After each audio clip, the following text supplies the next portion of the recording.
म्हणजे मला सुरुवातीला वाटत होतं की मला जमेल की नाही. ॲक्च्युली माझं आहे मराठी मीडियम. तर म्हटलं चला घरी बसण्यापेक्षा आपलं एम आहे ते तर आपण कमी का होईना पण करूया. आपल्याला अजूनही काहीतरी वेगळं करायला हवं आहे की ज्यातून आपल्याला इन्कम पण भेटेल, समाधान पण भेटेल. मी ॲडव्होकेट नीरा धाडगे. कोणत्याही क्षेत्रात तुमची कामगिरी वाखाणण्यासारखी असेल, इतक्या लोकांशी मी बोलतेय ना, काहीतरी रोज नवीन शिकायला मिळतं.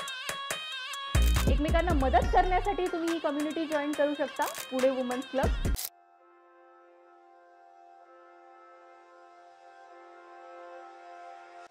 नमस्कार, मी ॲडव्होकेट नीरा धाडगे तुमचं सहर्ष स्वागत करत आहे पॉडकास्ट विथ नीरामध्ये.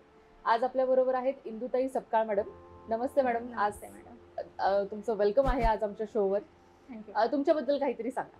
हां, माझं नाव इंदुमती संदीप सपकाळ. माझं ऑनलाईन सेंटर आहे, म्हणजे सर्व्हिस CSC सेंटर आहे. ओके. जेवढे काही गव्हर्नमेंटची कामं आहेत तर ते सगळं मी ऑनलाईन करते. बर, कशी कल्पना आली मॅडम या क्षेत्रामध्ये पडायची? हां मॅडम, माझं तसं ना, माझं MA BEd आहे आणि मी टीचिंग करत होते. लॉकडाऊनच्या काळामध्ये थोडासा जॉबचा प्रॉब्लेम झाला. बर. नंतर असं वाटलं की आपलं स्वतःचं वैयक्तिक काहीतरी सुरू करावं. ओके. माझ्या मिस्टरांनी मला खूप त्यामध्ये सपोर्ट केला. माझ्या मिस्टरांचे फ्रेंड्स आहेत क्लोज, दीपक मोरे सर म्हणून. बर. तर त्यांच्या ऑफिसमध्ये मी गेल्यानंतर त्यांनी मला सांगितलं मी सपोर्ट करतो तुम्हाला, तुम्ही सुरू करा. बर. 3 महिने मी त्यांच्याकडे ट्रेनिंग घेतले, CSCचं सगळं काही माहिती करून घेतलं आणि मग त्याच्यानंतर मग स्वतःच मग सुरू केलं.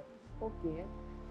काय काय गरजेच्या गोष्टी असतात मॅडम, हे जर आपल्याला CSC सेंटर सुरू करायचं असेल तर काय काय गरजेचं असतं? हां, एक एक्झाम द्यावी लागते मॅडम आपल्याला CSCसाठी. ती एक्झाम पास झाल्यानंतर मग आपल्याला CSC सेंटर भेटू शकतं. अवघड असते का एक्झाम? नाही, अवघड काही नाही. आपल्याला आपण तेवढं एज्युकेटेड आपण आहोत की आपल्याला बेसिक MSCITचं जे नॉलेज आहे तेवढं असलं तरी आपल्याला जमतं, पुरेसं असतं. बेसिक शिक्षणाची काय त्याची रिक्वायरमेंट आहे? तसं पण काही नाही. त्याच्यात तुम्ही 10th पास असेल आणि MSCIT झालेलं असेल तुमचं तरी सुद्धा तुम्हाला ते जमू शकतं, करू शकता. बरं. आणि पहिल्या सेटअपसाठी किती साधारण खर्च येतो? सेटअपसाठी तुम्ही सुरुवातीला फक्त एक जरी कॉम्प्युटर घेतला आणि एक छोटंसं प्रिंटर घेतलं सुरुवातीला तरी चालते.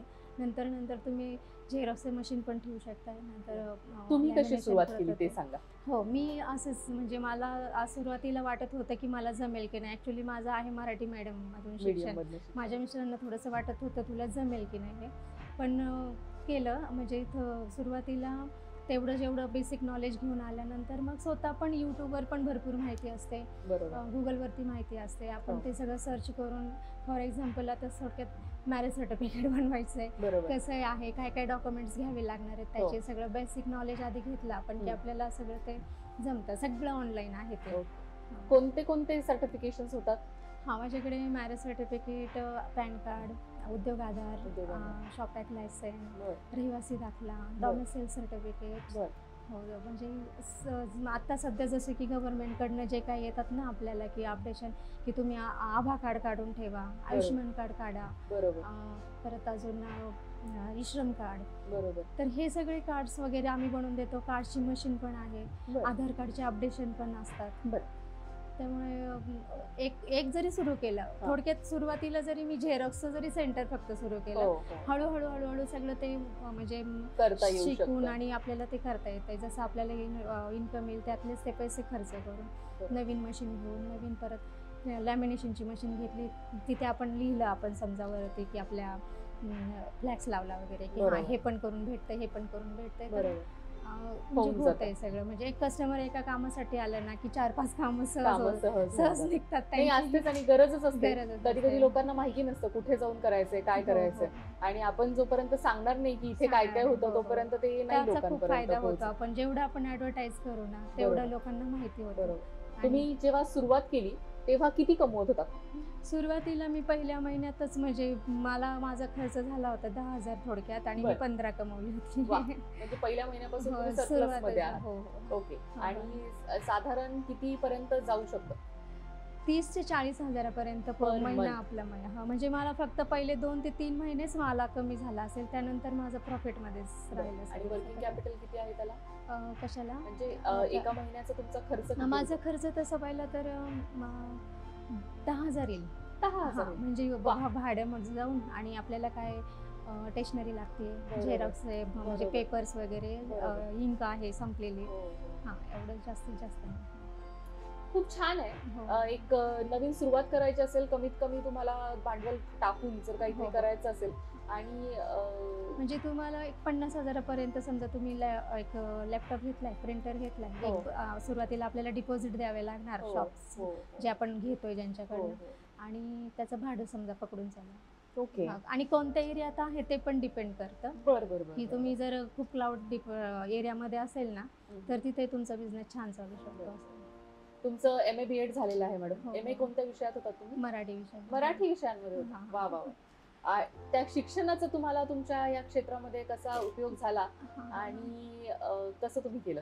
हा, मला उपयोग असं झाला की मला एक्सप्लेन करायला खूप आवडतं. हो, हो. आणि मी जॉब पण जे केलेत ना, ते मी प्री प्रायमरी पासून नापास मुलांच्या शाळेपर्यंत केले. बरं, म्हणजे बरं. मी नापास मुलांना पण हँडल केलंय, मी बरं. छोट्याशा मुलांना पण हँडल केलंय. बरं. तर आपले जे BEd मुळे जे येतं ना स्किल, की एखादा पॉइंट आहे तो आपल्याला समजून कसं हो, सांगायचा आहे, सविस्तर सविस्तर कसं लागतं. सांगायचं. बरोबर. एकदम आपण 2 शब्दात सांगितलं तर समोरच्याला काही कळणारच नाहीये. बरोबर. पण त्याच वेळेस एखादे जर काका आले आणि त्यांना आता हे जनरेशन जे आहे की त्यांना ते हे ऑनलाईनचं काहीच माहिती नाही, हो, हो. पाठी त्या लोकांना काहीच, म्हणजे OTP जरी आला ना तरी ते घाबरतात. घाबरतात. अरे हे कसला OTP, हे हो. मी नाही सांगणार. हो. पण त्यांना जेव्हा समजून सांगतो ना आपण की काका असं असं आहे, हे ह्याच पद्धतीने असतं, हो. आणि हे असं झालं ना आपलं, तुमचं झालं सगळं की मग तुमचे सगळे ते पुढची कामं पण होणार आहेत, होणार आहे. असं जेव्हा त्यांना समजून सांगितलं जातं ना, तर त्यावेळेस त्यांना विश्वास बसतो. नाही, एका पिढीपर्यंत म्हणजे आत्ताच्या पिढीला तर सगळं माहिती असतं हो, हो, OTP हो. म्हणजे काय वगैरे हो, हो, वगैरे, हो. पण एका सर्टन याच्या नंतरच्या लोकांना माहिती नसतं, नाही. एजच्या नंतरच्या लोकांना हो, हो, माहिती नसतं. माहिती नाही. आणि खूप छोट्या छोट्या गोष्टींमध्ये ते घाबरून जातात घाबरून की हे कसं हो, करायचं, ते खायला. कसं करायचं. कधी कधी कम्प्युटर आणि लॅपटॉप मोबाईल त्यांच्याबरोबर फ्रेंडली नसतो, नसतं. हो. तर त्या लोकांना ही कामं करून घेणं खूप अवघड खूप असतं. आवडतं. आणि त्याच्यामध्ये कोणीतरी मीडिएटर लागणारच असतो. साधा So, कुठला नॉर्मल जरी मेसेज आला ना, ते मग मला दाखवायला, तर हा मेसेज बघा कसला आहे, नाही, असं पण होतं. नाही आहेच आहे. नुसतंच आपण लॅपटॉप कम्प्युटर आणि हे करून नाही चालणार आहे. नाही चालणार. तिथे कोणीतरी हो. दुवा असणं, त्यांनी त्या दोन्ही गोष्टी लोकांमध्ये, कनेक्ट करून ते सांगणं खूप सांगणं गरजेचं खूप आहे. गरजेचं आहे. नाही, आणि ह्या सगळ्या गोष्टी लागणाऱ्या गोष्टी आहेत, म्हणजे लागणाऱ्या. मॅरेज सर्टिफिकेट लागणाऱ्या खूप गोष्टी गोष्टी आहेत, आहेत. तुम्हाला उद्योग आधार वगैरे हो, हो, कोणत्याही हो. ह्याच्यासाठी लागणाऱ्या गोष्टी लागणाऱ्या आहेत. गोष्टी आहेत. नाही, खूप छान. ज्या क्षेत्रामध्ये तुम्ही शिक्षण केलं त्या क्षेत्रामध्ये तुम्ही स्वतः पुढे का नाही गेलात? हा, वेगळं क्षेत्र का घेतलं? हा, ऍक्च्युली कसं झालं ना मॅडम, की 2012 म्हणजे गव्हर्नमेंटचे जे आहेत परमनंटचे जे जागा होत्या बरोबर. ना, तर ते बंद झालेले हो होते. हो, आणि मी खूप ठिकाणी ज्या ठिकाणी जॉब केले, तर मी ते म्हणजे टेम्पररी केले. बरोबर. आणि त्या टेम्पररी केल्यामुळे आपल्याला तिथे पेमेंट काही जास्त भेटत हम्म. नाही. आणि त्यानंतर मग मी प्री प्रायमरीला पण नंतर म्हटलं चला घरी बसण्यापेक्षा आपलं एम आहे ते तर आपण कमी का होईना पण करूयात. पण हो. नंतर लॉकडाऊनमध्ये मग ते पण थांबलं. बरोबर. मग विचार केला की नाही, आपल्याला अजूनही काहीतरी वेगळं करायला हवं आहे, की ज्यातून आपल्याला इन्कम पण भेटेल, हो. समाधान पण भेटेल. बरोबर. ह्याच्यामध्ये ना मॅडम, जेव्हा मला असं वाटलं ना की MA BEd केलंय आपण, पण जेव्हा मी हे करायला लागले ना, तेव्हा वाटलं मी अडाणी आहे. म्हणजे ते आणि हे एवढं डिफरंट आहे. Different ते आहे. फक्त आपण लेखी आहे. हो. आपण म्हणजे जेवढं शिकवलंय, पाठांतर केलंय, झालं तेवढंच. तेवढं मुलांना आपण शिकवतोय, पेनाने लिहा, प्रश्न उत्तर लिहा. बरोबर. पण हे जे नॉलेज आहे ना, हे खूप वेगळं आहे. म्हणजे याच्यात जेवढं आपण शिकू तेवढं कमी आहे. बरोबर. प्रत्येक वेळेस नवीन शिकायला भेटतं. आणि सगळ्यात महत्त्वाचं म्हणजे खूप लोक भेटतात. Okay. काही रागीड भेटतात, हो, काही हो, चांगले स्वभावाचे भेटतात, काही हो. स्तुती करणारे भेटतात, हो. तर काही खूप म्हणजे नाही ते तुमचं काम आहे, हो. याच्याशी आम्हाला देणं घेणं नाही, असे पण भेटतात. बरोबर. काही गिफ्ट देणारे पण भेटतात की तुम्ही माझं एवढं काम केलं ना मॅडम, थँक्यू. थँक्यू. म्हणजे ह्याच्यामध्ये लोकांशी कनेक्ट झाले ना, मला ते जास्त छान वाटलं की आपल्याला खूप व्हरायटी बघायला भेटली लोकांची. काय सांगायला आवडेल तुम्हाला आमच्या ज्या महिला उद्योजका आहेत किंवा ज्या सुरुवात करतात आणि ज्यांना ह्या क्षेत्रामध्ये यायचंय त्यांच्यासाठी तुम्ही काय सांगू शकता? मला हे सांगायचं आहे की आपण सगळे ह्या पिढीचे जे आहेत तर ते सगळ्यांना बेसिक MSCIT म्हणा किंवा कॉम्प्युटर चालवणं, साधा आपण मोबाईल जरी म्हणलं हो. कॉपी पेस्ट करता येत आहे आपल्याला, हो, हो. तर हे एवढं जरी नॉलेज असलं ना तरी बास झालं. एक CSE एक्झाम जरी एखाद्याला देणं शक्य नसेल तर त्यांनी फक्त गुगलवरती जाऊन PC वरती आपला लॅपटॉप जो आहे त्याच्यावर सगळं ऑनलाईन गव्हर्नमेंटने करून ठेवलेलं आहे. त्याच्यानुसार जरी तुम्ही गेले ना बरोबर. आणि तीच माहिती यूट्यूबवर सर्च केली तरी सुद्धा तुम्हाला माहिती होतं की काय काय आहे. स्वतः पण हे शॉप करू सुरू शकता. शकतात ते. आणि जर कोणाला त्याच्यात- मदत हवी असेल तर तुम्ही करणार का? 100% मॅम. ते तर व्हायलाच हवं. बरोबर.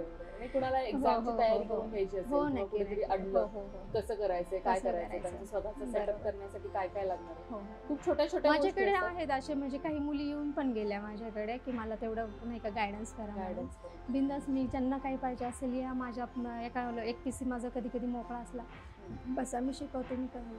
छान. मस्त. अशा आपल्या इंदुमती सपकाळ मॅडम. कुणाला सीएससी सेंटर काढायचं असेल तर त्यांना तुम्ही संपर्क साधू शकता.